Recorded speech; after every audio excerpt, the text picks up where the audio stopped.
বিসমিল্লাহির রহমানির রহিম। দেখেন যে এক এক দেশের গোয়েন্দা সংস্থা এক রকমভাবে তাদের দেশের জনগণের উপরে ব্রেন ওয়াশিং চালায় বা মেডিকেল এক্সপ্রেশন চালায়। বেশিরভাগ ক্ষেত্রে মেডিকেল এক্সপ্রেস ওই সব রাজ্যই চালায় যারা হলো এদের স্বৈরাচার ভিত্তিক থাকে। কিন্তু বর্তমানেও অনেকে মেডিকেল এক্সপ্রেশন চাইতেছে এবং ব্রেন ওয়াশ করতেছে। যেমন আপনি দেখেন যে ভারতের যে নায়িকা শ্রদ্ধা কাপুরের ভাইকে 252 কোটি টাকা মাদক মামলায় আপনি তাকে তলব করছে। দেখেন যে ভারতের নায়িকা এইটা শ্রদ্ধা কাপুর আপনার পাবলিক ফিগার, তাকে ভারতের হলো 140 কোটি জনগণই চেনে যে এটা শ্রদ্ধা কাপুর, তার সিনেমা দেখে। এই বোনের জনপ্রিয়তাকে কাজে লাগা কিভাবে ভাই আপনার মাদক বিক্রি হয়েছে এবং অপরাধ জগতে ধাবিত হয়েছে। এবং শুধু ভারতেই না, আপনি দেখা যায় যে বেশিরভাগ ক্ষেত্রে মেডিকেল এক্সপ্রেশন চালায় কাদের উপরে, যেমন আপনার চিলিপ রুম, আপনার দ্বিতীয় বিশ্বযুদ্ধের সময় চিলিপ রুম যেমন করছিল, বা আপনার দেখা যায় যে আপনার কোরিয়ান যুদ্ধের সময় যে আপনার চিলিপ রুমগুলো করছিল, এই চিলিপ রুমগুলো কী এবং চিলিপ রুমগুলোতে কিভাবে মানুষের ধূলাসার তৈরি করে, তাকে কাল তৈরি করে, ঘাতক এবং খুনি তৈরি করে, যে কোনো মানুষকে সে হত্যা করতে পারে। কারণ আপনার একটা জিনিস লক্ষ্য করুন যে আপনার ছেলে যে কোনো মানুষকে প্রশ্ন করুন যে আপনি কি আপনার ছেলেকে প্রশ্ন করুন যে বাবা তুমি কি আমার মতন হবেন, কোনো বাপই সন্তানই তার বাপের মতন হবে না। ওই সন্তানকে জিজ্ঞাসা করেন, সে হয় নায়ক নায়িকা বা খেলোয়াড় বা এই পরিচালক বা তার মতন হতে চায়, বা এদের কোনো আর্মি অফিসার বা সেনাবাহিনীকা বা সাকিবুল হাসান নায়িকা এদের মতন হতে চায় ছেলেদের প্রশ্ন করলে। এবং মেয়েদের মতন প্রশ্ন করলে তারা মেয়েদের মতন দর্শনকেই সামনে আনবে। কিন্তু এখন প্রশ্ন হলো, অনেকে বলতে পারেন যে এখানের সাথে ব্রেন ওয়াশিং সাথে সম্পর্ক কি। দেখেন যে সিআইয়ের একজন ছিল ক্যাটার্স আমেরিকা রুলিস কর্পোরেশনের একটা মেডিকেল এক্সপ্রেশন তৈরি করে। এই মেডিকেল এক্সপ্রেশনগুলো যেমন এলএসডি, যেমন এই এলএসডিগুলো কেমন করে প্রয়োগ করে, বা এই ডাপের শক, ইলেকট্রিক্যাল শক, এই ইলেকট্রিক্যাল শকের মাধ্যমে কিভাবে মানুষের ধোঁয়াশা তৈরি করে, বা আপনার দেখা যায় যে এলএসডির মাধ্যমে কিভাবে মানুষের এক মাইন্ড সেন্স তার কল্পনার থেকে বাহির করে দেয়। যেমন একটা মানুষের আপনার অভাব, বা একটা মানুষ প্রেমে শেখা খাইছে, বা একটা মানুষ দেখা যায় যে দারিদ্র, বাবা মা নাই।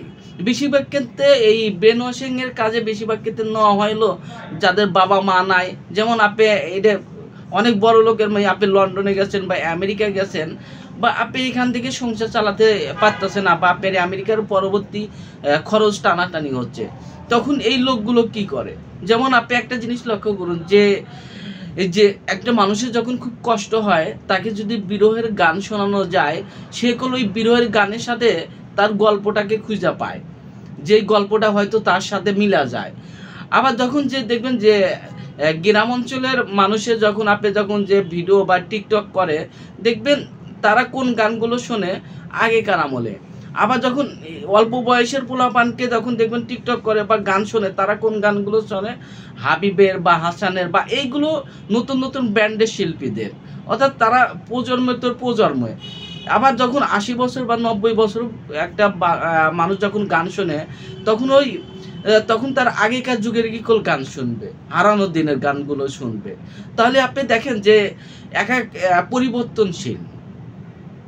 আপনার এইটা চিলিপ রুমের যদি আপনার কথাই ধরেন যে কিভাবে ব্রেন ওয়াশিং করে, যেমন বাংলাদেশের একজন বিশ্বসুন্দরী প্রতিযোগিতার নাম লেখা গেছিল।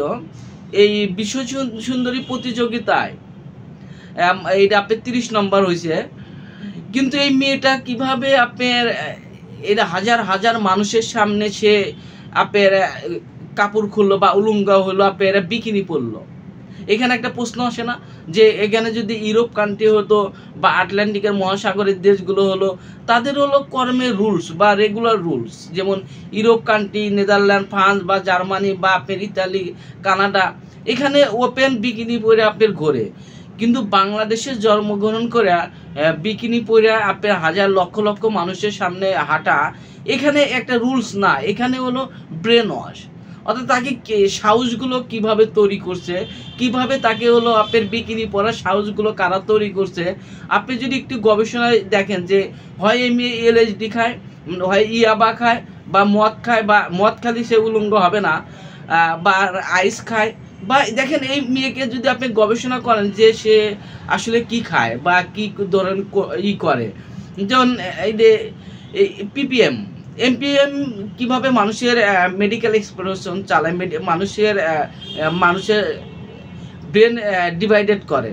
আপনি সাইকোলজি ব্রেন যদি দেখেন বা সাইকোলজির গবেষক যদি দেখেন রবার্ট ক্রিন, সে পরবর্তী কানাডার MI26 গোয়েন্দা সংস্থার হিসাবে কাজ করে, এবং সে দ্বিতীয় বিশ্বযুদ্ধের সময় যেমন আপনি একটা জিনিস দেখেন যে প্রভাব কোন কোন দেশ কোন প্রভাব রাখে। যেমন আপনি দেখেন ভুটানের আপনার এই যেমন আপনি রাষ্ট্রের বিরুদ্ধে কথা বলছেন বা কোনো সরকারের বিরুদ্ধে কথা বলছেন, বা কোনো সরকারের বিরুদ্ধে যখন কথা বলেন তাহলে আপনার সরকারের আপনাকে হুমকি দিবে কারা?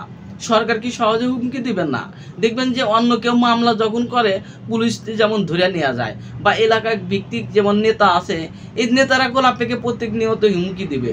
যেমন আপনার ভারতের হয়ে কাজ করে কারা, যেমন ভুটান হলো ভারতের আপনার হয়ে কাজ করে। নেপাল আগে ভারতের হয়ে কাজ করলে বর্তমানে ভারতের অন্ধভক্ত না।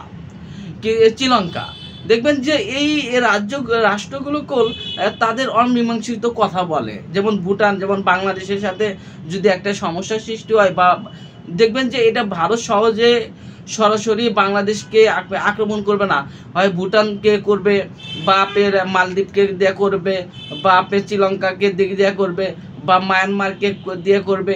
এই রাষ্ট্রগুলোকে দিয়ে আপনি দেখা যায় ওই প্রভাবগুলো বিস্তার করবে, অর্থাৎ নিজেরা কোনো কথা বলবে না। অর্থাৎ আপনাকে কে ওই শব্দ তৈরি করছে বা আপনাকে কে মেন্টালি প্রেশার দিচ্ছে, এইটা করলে আপনি জানতে পারতেছেন না। কারণ আপনি একটা জিনিস দেখেন যে এই যখন জার্মান শাসন ছিল, এই জার্মানির নাজির বৈজ্ঞানিকরা কিভাবে মানুষের মেডিকেল এক্সপ্লোরেশন চালাইতো, মানুষকে হিপোসেন্স তৈরি করতো। যখন একটা মানুষকে হিপোসেন্স তৈরি করা হয়, ওই মানুষ হলো যে কোনো কাজ করা হয়। যেমন আপনার একটা কোড আছে, যেমন আপনি যখন কাপড় কিনতে যাবেন শোরুমে, বা আপনার কোড দেখেন যে এই কোডে হলো এটা ইন্ডিয়ার কাপড়, বা এটা পাকিস্তানের কাপড়, বা এটা থাইল্যান্ডের কাপড়, বা এটা আমেরিকার কাপড়, বা এটা মালয়েশিয়ার থেকে আনা হয়েছে, বা এটা ভারত থেকে আনা হয়েছে। তাহলে আমরা বুঝতে পারি কি কোড, যে এই কোডগুলো হলো মাধ্যমে বুঝতে পারি এই দেশের কাপড়গুলো এইটা। ঠিক মানুষের বিবেকে একটা কোড থাকা হয়, এই কোডগুলো কিভাবে জাগৃত করা হয় এবং কিভাবে এটাই করা হয়। আপনি দেখেন একটা জিনিস লক্ষ্য করুন যে আওয়ামী লীগের যেগুলো, যেমন আওয়ামী লীগ সরকার বাংলাদেশের সরিয়া শেখ সরকার কিভাবে মানুষের ব্রেনওয়াশি করাইছে। দেখবেন যে সাবেক স্বরাষ্ট্রমন্ত্রী আসাদুজ্জামান কামাল 2021 সালে একটা বক্তব্য দিয়েছিল যে বাংলাদেশের সাংবাদিক, এই পুলিশের এই থেকে, র্যাবের থেকে, বা শিল্পপতির থেকে অনেকেই আপনার মাদক বিক্রির সাথে জড়িত।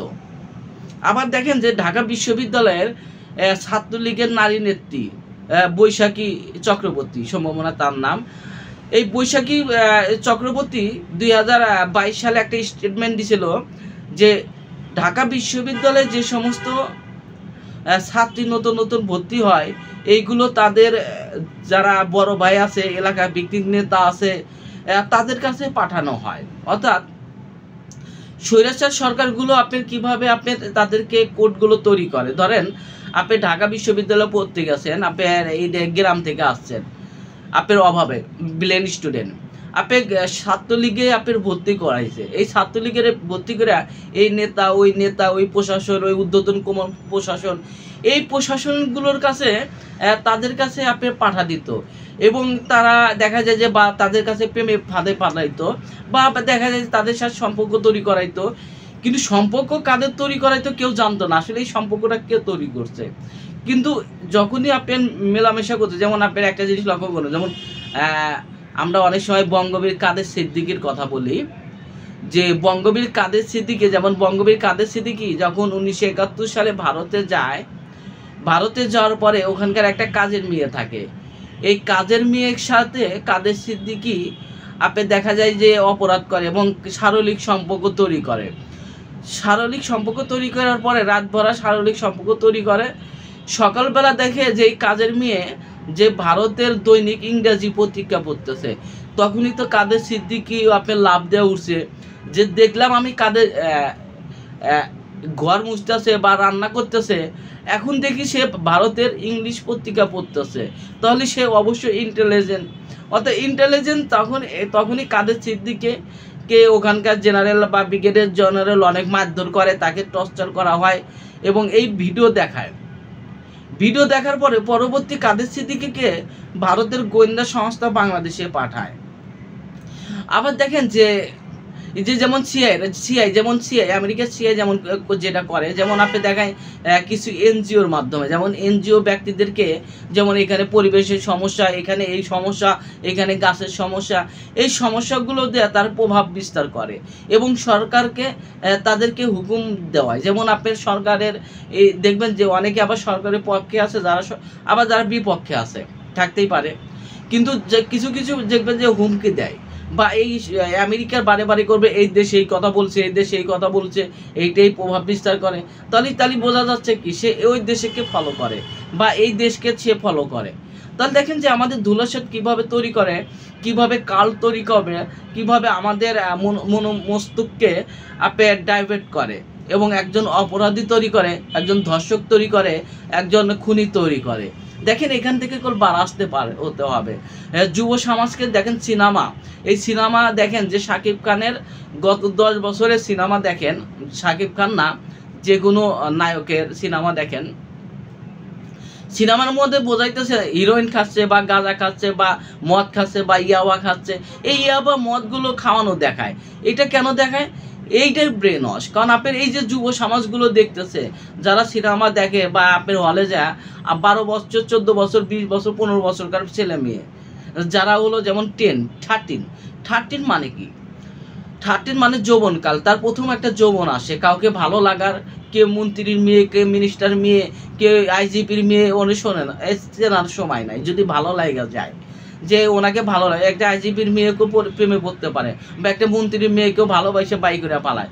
অর্থাৎ মাইন্ডেড, অর্থাৎ উভয়ে, ছেলে মেয়ের ক্ষেত্রে উভয়ে 13। অর্থাৎ ওই সময়কাল মানুষের ভিত্তিগুলো অন্য থাকে।